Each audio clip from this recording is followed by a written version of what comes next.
রাজধানীতে নিজ নির্বাচনী এলাকায় প্রথম জনসভায় তারেক রহমান খোলামেলা আলোচনা করলেন ভোটারদের সঙ্গে, জানলেন এলাকার নানা সমস্যার কথা।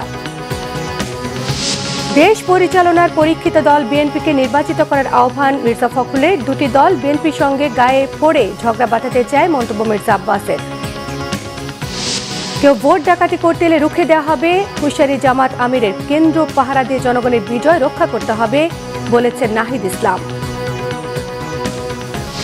পরাজিত শক্তি গণভোটের বিরুদ্ধে দাঁড়াতে পারে, স্থানীয় সরকার উপদেষ্টার আশঙ্কা। স্বৈরাচার ও দুর্নীতিমুক্ত দেশ গড়তে হ্যায়ের পক্ষে থাকতে হবে, প্রেস সচিবের মন্তব্য।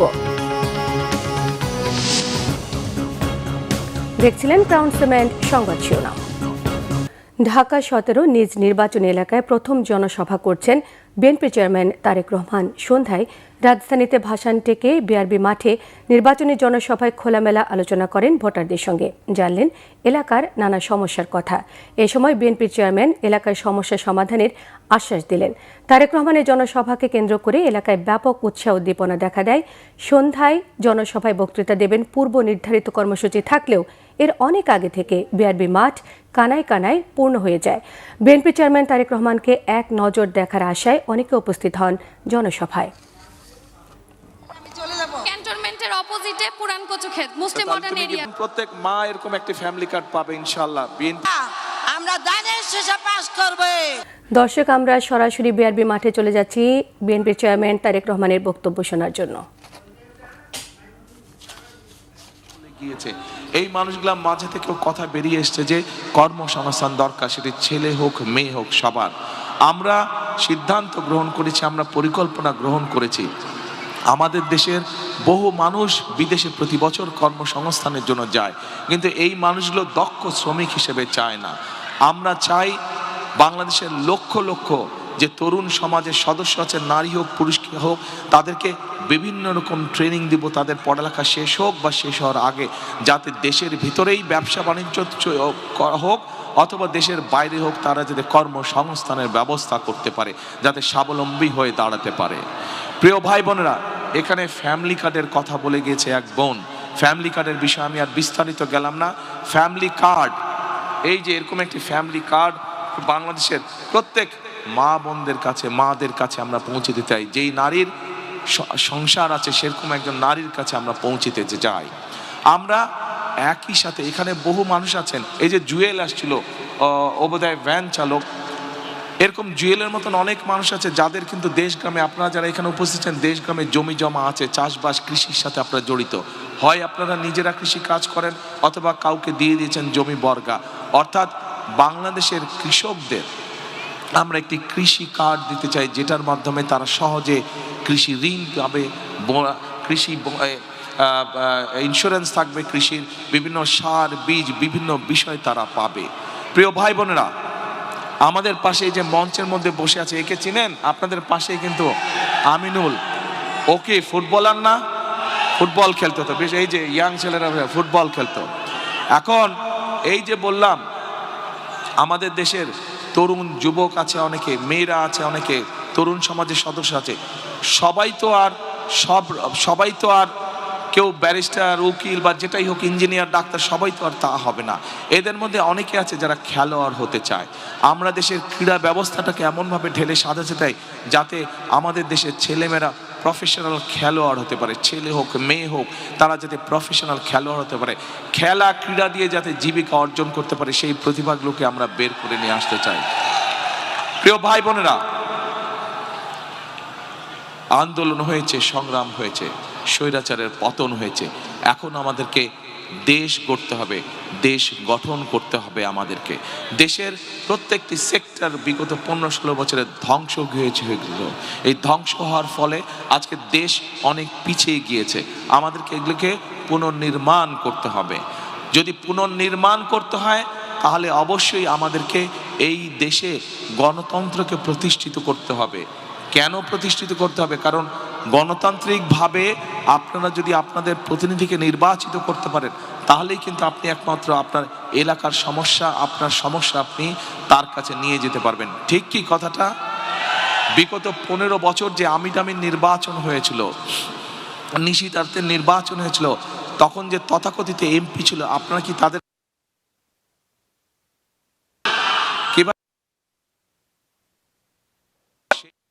আচ্ছা, আপনাদের এলাকার সমস্যা নিয়ে যেতে পেরেছেন কি ভাই? যেতে পেরেছিলেন এলাকার সমস্যা নিয়ে?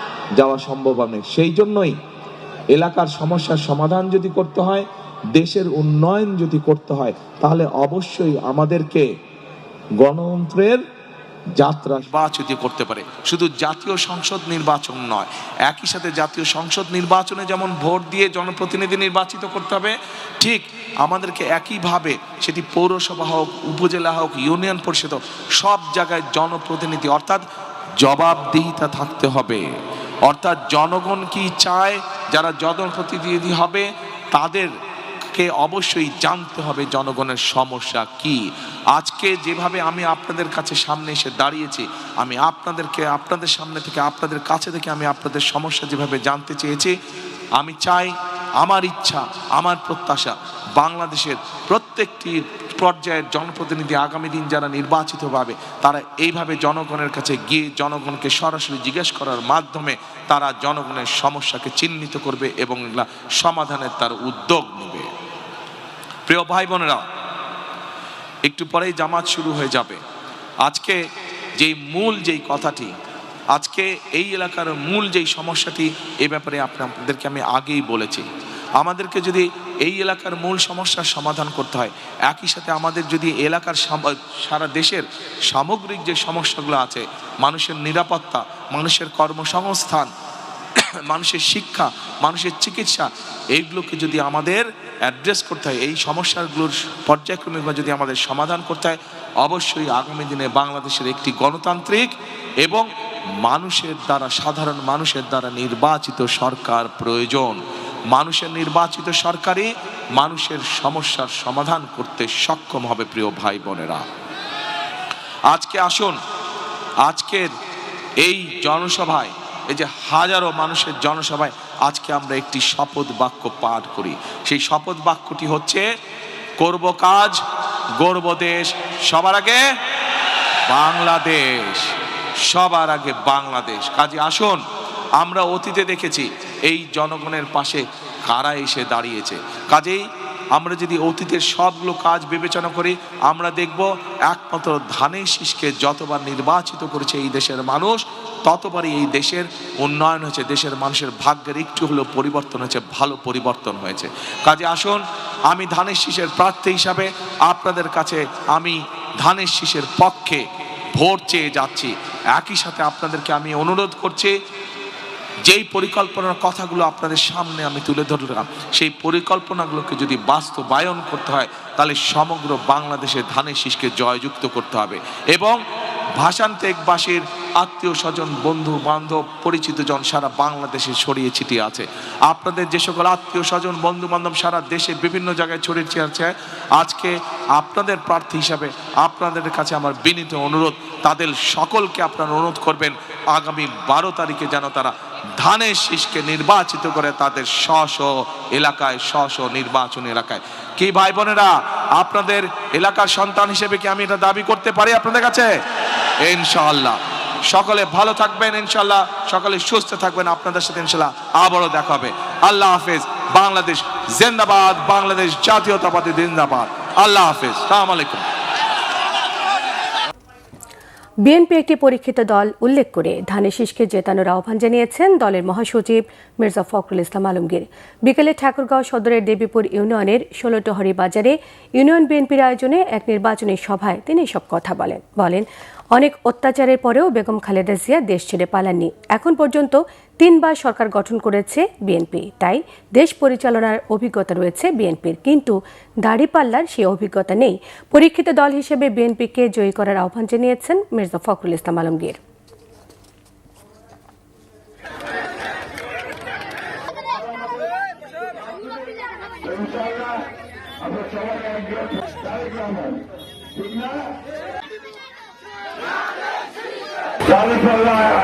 সরকারে গেছিল, কাজ করছে, আপনাদের এলাকার কোনো কাজ করছে, আমরা কাজ করছি। পরীক্ষিত আমরা সবার কাছে দিয়ে ভোটকে আমরা ভোট দিয়েছেন, সে ভোট কাছে সরকার দিয়ে আমরা কাজ করছি।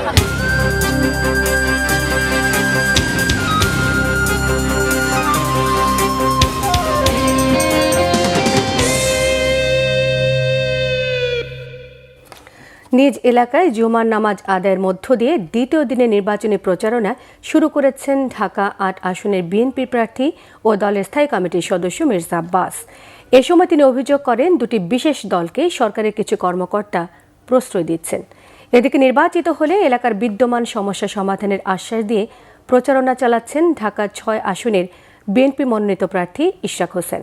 প্রচারণা শুরুর দ্বিতীয় দিনে ঢাকার অন্যান্য আসনেও ব্যাপক গণসংযোগ করেন বিএনপি মনোনীত সংসদ সদস্য প্রার্থীরা। রিপোর্ট করছেন শুভ মাহফুজ। শুক্রবার শাহজাহানপুরের আমতলা জামে মসজিদে জুমার নামাজ আদায় করেন বিএনপির স্থায়ী কমিটির সদস্য ও ঢাকা ৮ আসনের প্রার্থী মির্জা আব্বাস। এরপর নির্বাচনী প্রচারণায় বের হন তিনি। এ সময় মির্জা আব্বাস বলেন, দুটি বিশেষ দলের নেতারা পায়ের উপর পাড়া দিয়ে উস্কানিমূলক কথা বলে বিএনপির সাথে ঝগড়া করতে চায়। আমার তো প্রশ্ন আছে, আমি তো মনে করছি দুটি বিশেষ দলকে এই সরকারের এক শ্রেণীর কর্মকর্তা প্রশ্রয় দিয়ে চলেছে। আপনারা যদি এটা দেখতে চান আমার বাড়ির সামনে গিয়ে দেখতে পারবেন। এবং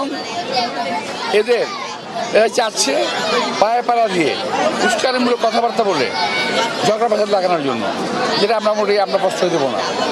পুরান ঢাকার চুরিটোলা এলাকা থেকে নেতাকর্মীদের সাথে নিয়ে প্রচারণা শুরু করেন ঢাকা ৬ আসনের বিএনপি মনোনীত প্রার্থী ইশরাক হোসেন। এ সময় গ্যাস সংকটের সমাধান, যানজট নিরসনের জন্য কাজ করা সহ এলাকাবাসীকে বিভিন্ন প্রতিশ্রুতি দেন তিনি। আমাদের গ্যাস সংকট এখন মারাত্মক আকার ধারণ করেছে, রাস্তাঘাট ভেঙে চুরমার ধ্বংস হয়ে গিয়েছে, বিভিন্ন জায়গায় খোলা ড্রেনেজ আমরা দেখতে পেয়েছি যেখানে নর্দমার মতো পানি জমে রয়েছে। এর পাশাপাশি আমাদের এখানে জলাবদ্ধতা, দূষণ এবং ট্রাফিক যানজট সহ নানাবিধ সমস্যায় জর্জরিত আমাদের এই পুরান ঢাকার অঞ্চলটি। তো সেই সমস্যাগুলো যেমন আমরা সমাধান করার প্রতিশ্রুতি দিচ্ছি। মিরপুরের পল্লবীতে নেতাকর্মীদের নিয়ে গণসংযোগ করেন ঢাকা ১৮ আসনে বিএনপির প্রার্থী আমিনুল হক। তিনি বলেন, ধর্মকে পুঁজি করে সাধারণ মানুষের কাছে ভোট চেয়ে প্রতারণা করছে একটি গোষ্ঠী। যারা নির্বাচনের আগেই ধর্মপ্রাণ মুসলমানদের সাথে এবং বাংলাদেশি মানুষদের সাথে, সাধারণ ভোটারদের সাথে মিথ্যাচার, প্রতারণার আশ্রয় নিচ্ছে, তারা নির্বাচিত হলে ভবিষ্যৎ কোন দিকে যাবে সেটা বলার অপেক্ষা রাখে না। সেটা আপনারা বুঝে নিয়েন। রাজনীতি ক্ষমতার জন্য নয়, বরং দায়িত্ব ও জবাবদিহিতার মাধ্যম বলে মন্তব্য ঢাকা ৯ আসনে বিএনপির প্রার্থী হাবিবুর রশিদ হাবিবের। বাসাবো এলাকায় এক উঠান বৈঠকে এই কথা বলেন তিনি। এদিকে ঢাকা ১১ আসনে বিএনপি মনোনীত প্রার্থী ডক্টর এম এ কাইয়ুম বলেছেন, সুশাসন, ন্যায় বিচার এবং বাক স্বাধীনতা নিশ্চিত করার জন্য কাজ করবে বিএনপি। শুক্রবার নিজ আসনে প্রচারণা চালিয়েছে ঢাকা ১০ আসনের ধানের শীষের প্রার্থী রবিউল ইসলাম। এ সময় নানা বিষয়ে আশ্বাস দিয়ে ধানের শীষে ভোট চান তিনি। রাজধানীর কদমতলী থানাধীন ৫৩ নম্বর ওয়ার্ডে জনসংযোগ করেন ঢাকা ৪ আসনে বিএনপির প্রার্থী তানভীর আহমেদ রবিন। শুভ মাহফুজ, বাংলা ভিশন, ঢাকা। জামায়াতের আমির ডাক্তার শফিকুর রহমান বলেছেন, কেউ ভোট ডাকাতি করতে এলে তাকে রুখে দেওয়া হবে। দেশে যেন কোনো দুর্বৃত্ত ফিরে আসতে না পারে তা নিশ্চিত করতে তরুণদের ভূমিকা জরুরি বলে মনে করেন তিনি। পঞ্চগড়ে ১০ দলীয় নির্বাচন ঐক্যের আয়োজিত জনসভায় তিনি এসব কথা বলেন। পরে দিনাজপুর এবং ঠাকুরগাঁওয়ে জনসভায় যোগ দেন তিনি। প্রতিনিধিদের পাঠানো তথ্য ছবি নিয়ে থাকছে নাজমুল নিশানের ডেস্ক রিপোর্ট। শুক্রবার সকালে পঞ্চগড় চিনিকল মাঠে ১০ দলীয় নির্বাচনী ঐক্য আয়োজিত জনসভায় যোগ দেন জামাত আমির ডাক্তার শফিকুর রহমান। তিনি বলেন, দেশে দুঃসময়ে জামাত দেশবাসীকে ফেলে পালায়নি, ভবিষ্যতেও যাবে না। আগামীতে ক্ষমতায় গেলে উত্তরবঙ্গকে শিল্পের রাজধানী হিসেবে গড়ে তোলার প্রতিশ্রুতি দেন জামাত আমির। দেশবাসীকে ফেলে চরম দুঃখ বিপদের সময়ও কোথাও আমরা যাইনি। ন্যায় এবং ইনসাফ ভিত্তিতে আধিপত্যবাদ মুক্ত, দুর্নীতি মুক্ত মানবিক বাংলাদেশ সৃষ্টি না হওয়া পর্যন্ত আমরা থামবো না, আমাদেরকে কেউ থামাতে পারবে না ইনশাআল্লাহ। সমাবেশে এনসিপির নেতা সার্জিস আলম বলেন, মৌসুমী নেতাদের বিষয়ে সবাইকে সতর্ক থাকতে হবে। আমাদেরকে ওই মানুষদেরকে বয়কট করতে হবে যারা দিনের বেলা মাদকের বিরুদ্ধে কথা বলে আর রাতের বেলা মাদক ব্যবসার লাভের টাকার ভাগ নেয়। আমাদেরকে ওই মানুষদেরকে বয়কট করতে হবে যারা দিনের বেলা নির্বাচনের আগের 2 মাস জনদরদি হয়ে উঠে, নির্বাচনের পরে 4 বছর 10 মাস হারিকেন ধরাও খুঁজে পাওয়া যায় না। অন্যদিকে দিনাজপুরে জামাতের আমির বলেন, বাংলাদেশে কাউকে দুর্নীতি ও চাঁদাবাজি করতে দেওয়া হবে না। সরকার গঠন করলে দিনাজপুরকে সিটি কর্পোরেশন করা হবে। চাঁদা আমরা নেই না এবং কোন চাঁদাবাজকে আমরা চাঁদা নিতে দেব না। আমরা বলেছি সব ধরনের দুর্নীতি বন্ধ হবে। দুর্নীতি আমরা তো করবই না, করার প্রশ্নই উঠে না। এই সোনার বাংলাদেশে আর কাউকে দুর্নীতি করতে দেওয়া হবে না। আপনাদের ভালোবাসায় সমর্থনে বাংলাদেশ জামাতে ইসলামী যদি দেশ সেবার সুযোগ পায়, সরকার গঠনের সুযোগ পায়, আমরা আপনাদেরকে অত্যন্ত আস্থার সাথে আশ্বস্ত করছি, দিনাজপুর শহর ইনশাআল্লাহ সিটি কর্পোরেশনে রূপান্তরিত করা হবে। এদিকে ঠাকুরগাঁওয়ে শফিকুর রহমান বলেন, দেশে অনেক সরকার আসলেও জনগণের জন্য তারা প্রয়োজনীয় অনেক কাজ করেনি। যদি দেশ ইনসাফের ভিত্তিতে পরিচালিত হয়, তাহলে কৃষক তার উৎপাদিত পণ্যের ন্যায্য মূল্য অবশ্যই পাবে। আল্লাহ যদি আমাদেরকে নির্বাচিত করে আপনাদের ভোটে, আপনাদের ভালোবাসায়, আপনাদের সমর্থনে সরকার গঠনের সুযোগ দেন, তাহলে বাংলাদেশের সব কয়টি জেলায় একটি করে মানসম্মত সরকারি মেডিকেল কলেজ গড়ে তোলা হবে ইনশাআল্লাহ। Bangla vision news desk. একটি দল ঘাবড়ে গিয়ে নির্বাচনের মাঠে আতঙ্ক আর ভয়ের পরিবেশ সৃষ্টি করছে বলে অভিযোগ করেছেন এনসিপির আহ্বায়ক এবং ঢাকা 11 আসনে 10 দলীয় ঐক্যের প্রার্থী নাহিদ ইসলাম। কোনো পরিস্থিতিতেই ভোট কেন্দ্র দখলের পায়তারা বাস্তবায়ন করতে দেবেন না বলে হুঁশিয়ার করে দিয়েছেন নাহিদ ইসলাম। ওমর ফারুকের রিপোর্ট। শুক্রবার সকালে রাজধানীর বাড্ডায় গণমিছিলের মধ্য দিয়ে ঢাকা 11 আসনে নিজের নির্বাচনী প্রচারণা শুরু করেছেন এনসিপির আহ্বায়ক এবং জামাত ইসলামী নেতৃত্বাধীন 10 দলীয় জোটের প্রার্থী নাহিদ ইসলাম। গণমিছিলের আগে সংক্ষিপ্ত সমাবেশে ভোট কেন্দ্র পাহারা দিয়ে জনগণের বিজয় রক্ষা করার কথা বলেন এনসিপির আহ্বায়ক। 16 বছর ফ্যাসিবাদী ব্যবস্থার পরে যে নতুন নির্বাচন, যেই নতুন বন্দোবস্ত প্রতিষ্ঠার জন্য, যেই গণতন্ত্র প্রতিষ্ঠার জন্য, ইনসাফ প্রতিষ্ঠার জন্য এই নির্বাচনকে সফল করতে হলে, এই নির্বাচনের মাধ্যমে বাংলাদেশকে এগিয়ে নিয়ে যেতে হলে 10 দলীয় নির্বাচনী ঐক্যকে বিজয়ী করা ছাড়া কোনো বিকল্প নেই। এদিকে বিকেলে ধানমন্ডির রবীন্দ্র সরোবরে ঢাকা 10 আসনের জামাতের উদ্যোগে আয়োজিত তারুণ্যের উৎসব ও সাংস্কৃতিক অনুষ্ঠানে অংশ নিয়ে এনসিপির মুখপাত্র আসিফ মাহমুদ সজীব ভুঁইয়া অভিযোগ করেন, নির্বাচন কমিশন একটি নির্দিষ্ট দলের প্রতি হেলে পড়েছে। আমরা বিশ্বাস করি সারা দেশের মানুষ মুখিয়ে আছে ভোট দেওয়ার জন্য। ইতিমধ্যে আমরা দেখেছি নির্বাচন কমিশন সহ বিভিন্ন প্রতিষ্ঠান কিভাবে পুরনো বন্দোবস্তের মতো একদিকে হেলে যাচ্ছে। আমরা তাদেরকে সতর্ক করতে চাই। আপনারা দেখেছেন পূর্ববর্তী যে নির্বাচন কমিশনাররা বিভিন্ন বিতর্কিত নির্বাচন আয়োজন করেছে, রাতের ভোট বাস্তবায়ন করেছে, তাদের পরিণতি কি হয়েছে? তাদের গলায় বাংলাদেশের মানুষ জুতার মালা পরিয়ে তাদেরকে জেলে সোপর্দ করেছে। আমরা চাই না গণঅভ্যুত্থানের মধ্য দিয়ে আপনারা যারা নির্বাচন কমিশনের চেয়ারে বসেছেন, অদূর ভবিষ্যতে এই ধরনের কোনো পরিস্থিতি, এই ধরনের কোনো বিব্রতকর পরিস্থিতিতে আপনারা পড়ুন, সেটা আমরা চাই না। এ সময় ঢাকা 10 আসনে 10 দলীয় জোটের প্রার্থী জামাত নেতা জসিমউদ্দিন সরকার উপস্থিত ছিলেন। ওমর ফারুক, বাংলা ভিশন, ঢাকা। স্থানীয় সরকার, পল্লী উন্নয়ন এবং সমবায় উপদেষ্টা আদিল রহমান খান বলেছেন, যারা পরাজিত শক্তি এবং গণমানুষের প্রতিপক্ষ তারা গণভোটের বিরুদ্ধে দাঁড়াতে পারে। রংপুরে জুলাই স্মৃতিস্তম্ভে শ্রদ্ধা শেষে তিনি এসব কথা বলেন। তিনি আরও বলেন, বাংলাদেশে ফ্যাসিবাদের পতন ঘটাতে যারা জীবন দিয়েছেন তাদের চেতনাকে সামনে রেখে জুলাই সনদ তৈরি হয়েছে। সেই সনদের পক্ষে গণভোট। দেশের জনগণ শহীদদের আত্মত্যাগকে স্মরণ করে হ্যাঁ ভোট দিচ্ছেন। ত্রয়োদশ জাতীয় সংসদ নির্বাচন সুষ্ঠু হবে বলেও আশাবাদ ব্যক্ত করেন উপদেষ্টা।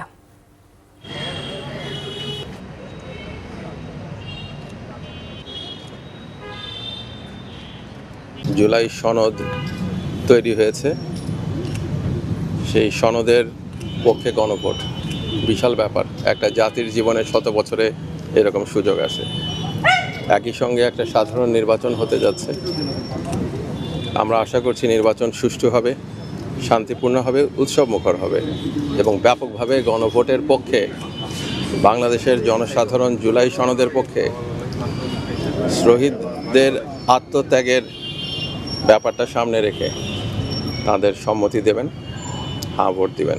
স্বৈরাচার, অনাচার, অত্যাচার, দুর্নীতিমুক্ত দেশ গড়তে হলে 12 ফেব্রুয়ারি গণভোটে হ্যাঁ এর পক্ষে থাকতে হবে বলে মন্তব্য করেছেন প্রধান উপদেষ্টা প্রেস সচিব শফিকুল আলম। সকালে ঢাকার ধামরাইয়ের বাটুলিয়া গ্রামে বোচাই চান পাগলের মাজার পরিদর্শনে গিয়ে তিনি সব কথা বলেন। মাজারের খাদেম সাইফুল ইসলামকে সঙ্গে নিয়ে দুর্বৃত্তদের হামলায় মাজারে হওয়া ক্ষয়ক্ষতি ঘুরে দেখেছেন তিনি। জানান জড়িতদের বিচারের আওতায় আনার কথাও। প্রেস সচিব বলেন, অলি আউলিয়াদের হাত ধরে আমাদের দেশে ইসলাম প্রচার হয়েছে। অলি আউলিয়াদের মাজারে ওরস মোবারক আমাদের ঐতিহ্যের একটি অংশ।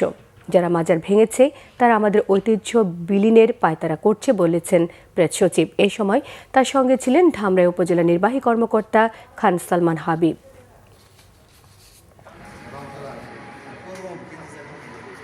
মাজারে যারা আঘাত করেন মাজারের এটা একটা খুবই মানে বলবো যে খুবই নিন্দনীয় একটা। মানুষ জানে যে ভোটে দিলে ভোটে যদি তারা সিল দেয় তো দেশে আর স্বৈরাচার ফিরবে না, দেশে অনাচার ফিরবে না, অত্যাচার ফিরবে না। দেশে যে আমার আপনার টাকা আপনি যে ব্যাংকে যে টাকাটা রাখি কেউ এসে এটা লুট করে নিয়ে যাবে না। আপনার আমার ছোট ভাই বাবা মা ভাই বোনদেরকে কেউ গুম করবে না। দর্শক, মিরপুরে আছেন আমাদের বিশেষ প্রতিনিধি মনির হোসেন খান, সরাসরি যুক্ত হচ্ছে তার সঙ্গে। মনির, ছুটির দিনে স্টেডিয়ামে দর্শক উপস্থিতি কেমন দেখা যাচ্ছে? ফাইনালকে নিয়ে তাদের প্রতিক্রিয়া কেমন দেখছেন? সবাই জানেন যে আজকে ফাইনাল, যেহেতু মানে বাংলাদেশের ক্রিকেটে বিপিএল এ সবসময় দর্শক একটা ভালো সমাগম থাকে, দর্শক বিপিএল থাকে। এবার আগে পরে অনেক ক্রিকেট ক্রিকেট ইস্যু নিয়ে অনেক কিছু হয়, বিপিএলটাই আসলে তুলে নেয়, কিন্তু ফাইনালে আমরা দেখতে পাচ্ছি কিন্তু প্রচুর দর্শক আগ্রহ, দর্শক আসার চেষ্টা করেছেন, অনেকে টিকিট সংগ্রহের জন্য অনেকেই যোগাযোগ করেছেন। এটা দেখেছি যে যে সবসময় যেটা থাকে জাম্প্যাক একটা দর্শক গ্যালারি থাকে, সেরকম না হলেও প্রচুর দর্শক কিন্তু আমরা দেখেছি মাঠে, ভালোই দর্শক হয়েছে এবং এখনো কিন্তু অনেক দর্শক ঢোকার চেষ্টা করছেন। প্রথম হয়ে গেছে করেছে এবং ভালো একটা খেলা আগ্রহ আছে। প্রথম ইনিংস শেষ হওয়ার পরেও আমরা প্রচুর দর্শক দেখতে পাচ্ছি যে ঢোকার চেষ্টা করছেন এবং অনেকেই অভিযোগ করেছেন যে টিকিট নিয়েও কিন্তু তারা ঢুকতে পারেননি, একটু হ্যারাসমেন্টের শিকার হচ্ছেন। তারপরেও আমরা যতটুকু আগ্রহ মানে আশা করেছিল বিপিএল গভর্নিং কাউন্সিল বা আয়োজকরা, সেই হিসাবে কিন্তু দর্শক যথেষ্ট হয়েছে এবং তারা আশা করছেন যে ভালো একটা ফাইনাল তারা দেখতে পাবেন, যেটার প্রতিফলন কিন্তু প্রথম ইনিংসে একটা সেঞ্চুরি এবং 175 রানের টার্গেট দিয়ে কিন্তু রাজশাহী পূরণ করেছে। বাকিটা এখন চট্টগ্রামের ওপর ডিপেন্ড। এই বিপিএলটার দর্শক সমাগম কেমন হবে সেটার উপরে কিন্তু, ম্যাচটা কেমন হবে সেটার উপরে কিন্তু বাংলাদেশ ক্রিকেটের একটা ভালো একটা ইম্প্যাক্ট পড়বে বলে আশা করছেন সবাই। সোমা। মনির হোসেন খান, আপনাকে অসংখ্য ধন্যবাদ। রাজধানীর বাইরে বিভিন্ন জায়গায়ও প্রচারণায় ব্যস্ত সময় পার করছেন প্রার্থীরা। কেরানীগঞ্জে ঢাকা 2 আসনের বিএনপির মনোনীত প্রার্থী আমানুল্লাহ আমান বলেছেন, আওয়ামী ফ্যাসিস্ট এবং তাদের দস্যুরা এখনও নির্বাচন বানচালের ষড়যন্ত্রে লিপ্ত। সকালে কেরানীগঞ্জের চড়াল নুরুল হক হাই স্কুল মাঠে তিনি এসব কথা বলেন। নাটোর 2 আসনে প্রচারণায় নেমেছেন বিএনপি প্রার্থী অ্যাডভোকেট রুহুল কুদ্দুস তালুকদার ডুলু। স্থানীয় নেতাকর্মীদের নিয়ে নলডাঙ্গার বিভিন্ন এলাকায় তিনি প্রচারণা চালাচ্ছেন। সিলেট 1 আসনে জনসংযোগ করেন বিএনপির মনোনীত প্রার্থী খন্দকার আব্দুল মুক্তাদির। নগরীর উপশহর এলাকা থেকে প্রচারণায় অংশ নেন দলীয় নেতাকর্মী এবং স্থানীয় সমর্থকরা। প্রচারণার দ্বিতীয় দিনে ভোটের জনসংযোগ করেছেন কুমিল্লা 4 আসনে 10 দলীয় জোট প্রার্থী এনসিপির দক্ষিণাঞ্চলের মুখ্য সংগঠক হাসনাত আবদুল্লাহ। সকালে দেবিদ্বার নিউ মার্কেট পৌর এলাকা সহ বিভিন্ন এলাকায় নেতাকর্মীদের সঙ্গে নিয়ে ভোট চান তিনি।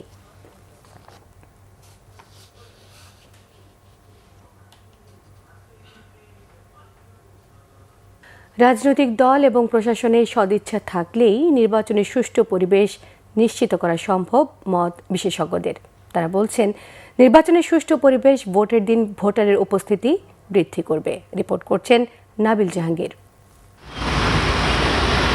ত্রয়োদশ জাতীয় নির্বাচনের ট্রেন ছেড়েছে আগেই। বৃহস্পতিবার থেকে শুরু হয়েছে নির্বাচনী প্রচারণা। তবে গত 3টি নির্বাচনে ভোটাররা ভোট দিতে না পারায় আগামী নির্বাচনে ভোটারের উপস্থিতি কেমন হতে পারে তা নিয়ে রয়েছে আলোচনা। ভোটারদের কেন্দ্রে নেয়াকে চ্যালেঞ্জ মনে করছেন বিশেষজ্ঞরা। বিশেষজ্ঞরা বলছেন, নির্বাচনী বিধি বাস্তবায়নে প্রার্থী এবং দলগুলোর আন্তরিকতা সবথেকে বেশি গুরুত্বপূর্ণ। সবাই আমরা চাচ্ছি যে একটা নির্বাচন গ্রহণযোগ্য উৎসব মুখর পরিবেশ হোক, সেজন্য সবাইকে যদি যার যার সীমা যদি কেউ লঙ্ঘন না করে, কেউ যদি রেড লাইন ক্রস না করে, তাহলে অবশ্যই সুষ্ঠু পরিবেশ বজায় থাকবে। এবং সবাই যেহেতু সুষ্ঠু নির্বাচন চায়, সবাই যেহেতু নির্বাচনে অংশগ্রহণ করতে চায়, প্রতিদ্বন্দ্বিতা করতে চায়, সেহেতু আমার মনে হয় উত্তেজনা থাকলেও সহিংসতা হবে না। রাজনৈতিক দলগুলো যদি আইন মানতে না যায়, তাহলে আপনি এটা সরকার বা পিটাইয়ে পোটায় কতক্ষণ? আমার মনে হয় যে এটা সার্বিক ব্যাপার, রেসপন্সিবিলিটির ব্যাপার। এখন ওই রেসপন্সিবিলিটি যদি রাজনৈতিক দলগুলো শো না করে, তাহলে সংকটে তারাই বলবে। সরকার এবং প্রশাসন নির্বাচন কমিশনকে সর্বাত্মক সহায়তা করলে নানা চ্যালেঞ্জ থাকলেও সুষ্ঠু পরিবেশ নিশ্চিত করা সম্ভব বলেই মনে করেন তারা। ইসি এককভাবে শাস্তি দিতে পারবে না কোনো প্রার্থীকে, আমাদের ইসি ওইভাবে এম্পাওয়ার্ড না। আর তাছাড়া যারা ওই সমস্ত প্রতিষ্ঠানে দায়িত্ব পালন করে তাদেরকে বুঝতে হয়, সার্বিক দিক বিবেচনা করতে হয় যে একটা ভুল সিদ্ধান্তের কারণে এমন হতে পারে একটা বড় ধরনের রাজনৈতিক সংকট তৈরি হয়ে যেতে পারে। তাদেরকে তো খুব সতর্কভাবে পা ফেলতে হয়, বিশেষ করে সরকারকে ইসির পক্ষে পাশে দাঁড়াইতে হবে। নির্বাচন কমিশন যদি এই আচরণবিধি পরিপালন করতে বাধ্য করতে পারে সকল প্রার্থীকে, এবং সকল প্রার্থী যদি আচরণবিধি মেনে চলে, তাহলে ভোটারদের ভিতর উৎসাহ উদ্দীপনা সৃষ্টি হবে নির্বাচনে অংশগ্রহণ করার জন্য। গণতন্ত্রে উত্তরণের স্বার্থে নির্বাচনের সুষ্ঠু পরিবেশ রক্ষায় যারা আইনসভার সদস্য হতে ভোটের লড়াইয়ে নেমেছেন, তারা নিজেরা নির্বাচনী আইন মেনে চলবেন, এমনটাই প্রত্যাশা সচেতন নাগরিকদের। নাবিল জাহাঙ্গীর, বাংলাভিশন, ঢাকা।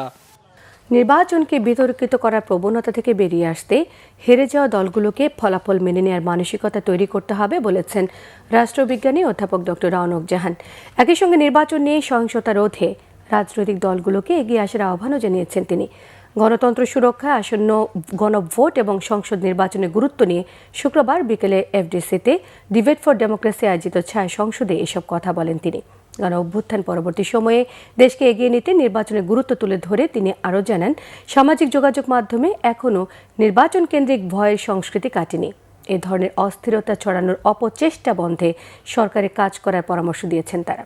সামাজিক যোগাযোগ মাধ্যম ব্যবহার করে নির্বাচনকে বিতর্কিত করার চেষ্টা মোকাবেলায় গুরুত্ব দেন এই রাষ্ট্রবিজ্ঞানী। শীতের ভরা মৌসুমে সবজির দাম কিছুটা সাধ্যের মধ্যে থাকলেও মৌসুমের মাঝামাঝি এসে ঊর্ধ্বমুখী সবজির বাজার। দাম বাড়ার জন্য সরবরাহ সংকটের অজুহাত বিক্রেতাদের। চাল ডালের পাশাপাশি দাম বেড়েছে মাছ মাংসেরও, এতে উদ্বিগ্ন ক্রেতারা। রিপোর্ট করছেন মিসবা রহমান। রোজার বাকি এখনো 1 মাস, এরই মধ্যে বাড়তে শুরু করেছে চাল ডাল, মাছ মাংস ও সবজি সহ প্রায় প্রতিটি পণ্যের দাম। শীতের ভরা মৌসুমে কিছুদিন আগেও সবজির দাম তুলনামূলক সহনীয় ছিল, অথচ এখন বাজার ঊর্ধ্বমুখী। সাধারণের নাগালের বাইরে শীতের ফলমূলও। বাঁধাকপি ভরা 60 টাকা বেছে, ফুলকপি 60 টাকা বেছে, শসা বললে 120 টাকা কেজি, এই কিন্তু বাইরের থেকে বাজার একটু দাম একটু বেশি। মাছের বাজারেও নেই স্বস্তি। 1 কেজির ইলিশ কিনতে গুনতে হচ্ছে 3500 টাকা। অন্যান্য মাছের মধ্যে চাষের মাছের দাম কিছুটা কমলেও বাড়তি দেশি মাছের দর। আর নদীর মাছ 600, 650, 700 টাকা কেজি, গুলশা মাছ 800, 900 দেশিটা, গাঙ্গের যেটা গাঙ্গের পাপ্তা 600-700 টাকা কেজি, চাষেরটা 400 টাকা কেজি। চিংড়ি মাছ জেতা চিংড়ি আপনার 850, 900 বিকতেছে, ঠিক আছে। মলা মাছ 500 টাকা কেজি। আশা তো দেখি কমেনি, কমলে তো ভালো আলহামদুলিল্লাহ, আর না কমলে তো নাই। সপ্তাহ ব্যবধানে বেড়েছে গরু ও মুরগির মাংসের দামও। রমজানের দাম আরও বাড়বে বলছেন বিক্রেতারা, তবে ক্রেতাদের অভিযোগ সিন্ডিকেট করেই দাম বাড়াচ্ছে ব্যবসায়ীরা। অতিরিক্ত শীত পড়ছে তো এবার, খামারে মুরগি অনেক মুরগি মারা গেছে, এর জন্য খামারওয়ালারা খুব লস প্রজেক্টে আছে, এই জন্য মুরগির দাম কেজি প্রতি 20 টাকা বাড়ছে।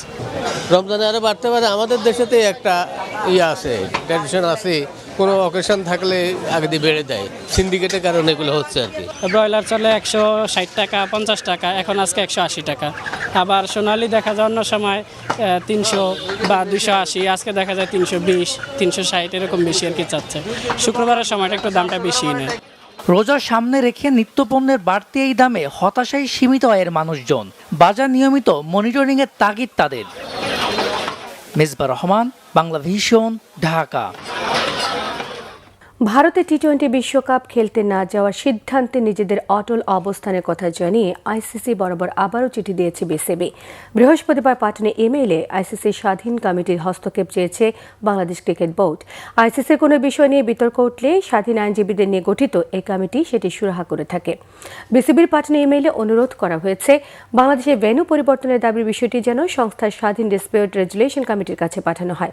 বিসিবির প্রত্যাশা তাদের অনুরোধে সাড়া দিয়ে আইসিসি ভেন্যু পরিবর্তনের দাবিটি স্বাধীন কমিটির কাছে পাঠাবে। আইসিসি ভেন্যু না বদলালে নিরাপত্তা শঙ্কার কারণে এবারে টি-20 বিশ্বকাপে বাংলাদেশ খেলবে না, এটি এখন চূড়ান্ত। সংবাদ শেষ করব ক্রাউন সিমেন্ট শিরোনামগুলো আরও একবার জানিয়ে দিয়ে। রাজধানীতে নিজ নির্বাচনী এলাকায় প্রথম জনসভায় তারেক রহমান খোলামেলা আলোচনা করলেন ভোটারদের সঙ্গে। ক্ষমতায় এলে কর্মসংস্থানে বিশেষ গুরুত্ব দেওয়ার প্রতিশ্রুতি। দেশ পরিচালনায় পরীক্ষিত দল বিএনপিকে নির্বাচিত করার আহ্বান মির্জা ফখরুলের। দুটি দল বিএনপির সঙ্গে গায়ে পড়ে ঝগড়া বাঁধাতে চায়, মন্তব্য মির্জা আব্বাসের। কেউ ভোট ডাকাতি করতে এলে রুখে দেওয়া হবে, জামাত আমিরের হুঁশিয়ারি। কেন্দ্র পাহারা দিয়ে জনগণের বিজয় রক্ষা করতে হবে বললেন নাহিদ ইসলাম। পরাজিত শক্তি গণভোটের বিরুদ্ধে দাঁড়াতে পারে, স্থানীয় সরকার উপদেষ্টার আশঙ্কা। স্বৈরাচার ও দুর্নীতিমুক্ত দেশ গড়তে হ্যাঁ পক্ষে থাকতে হবে, মন্তব্য প্রেস সচিবের। এই ছিল এখনকার মতো। পরের সংবাদ রাত 10:30টায়। 9টায় রয়েছে নিউজ 20, দেখার আমন্ত্রণ রইল। এছাড়া বাংলাভিশন সংবাদ ও সংবাদ সংশ্লিষ্ট অনুষ্ঠান দেখতে ভিজিট করুন www.bbnews24.com, facebook.com/banglavishnnews, সাবস্ক্রাইব করুন youtube.com/banglavishnnews। সঙ্গে থাকায় ধন্যবাদ সবাইকে।